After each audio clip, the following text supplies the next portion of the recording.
Sen axı kimsən ki erməni qorxaq, dağılmasan ayaqlarına da. Sen elə bilirdin ki sen indi torpaq, çəkil görüm Azərbaycan gəlir.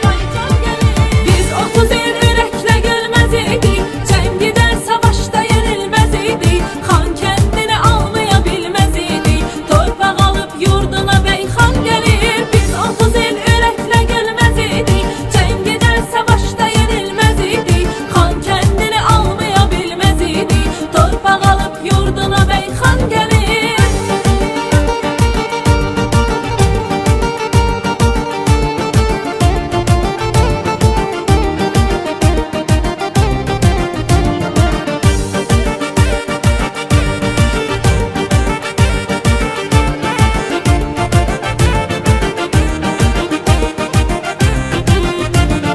Unutmadık biz Xudayar dastanın, qurban edib Polad mübariz canın.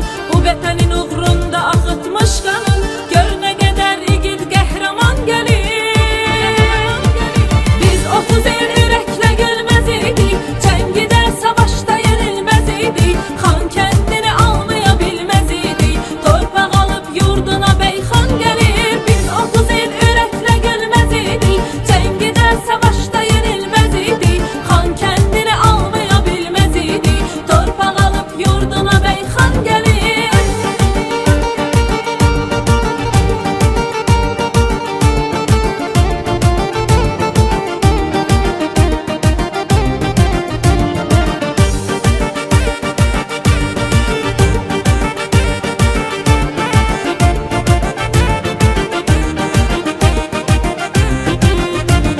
Çox dedi bizi narahat eyləmə, kiminsə əli ilə hesabat eyləmə.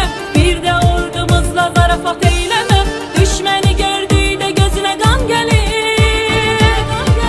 Biz 30 il ürəklə gülməz idik, cəngidə savaşda yenilməz idik. Xan kəndini almaya bilməz idik, torpaq alıb yurduna beyxan gəlir. Biz 30 il ürəklə gülməz idik, cəngidə savaşda yenilməz idik. Xan kəndini almaya bilməz idik, torpaq alıb yurduna beyxan gəlir. Bu yumruq elə belə yumruq deyil. Bu dəmir yumruq. Bu dəmir yumruqla düşmənin başını əzirik və əzəcək.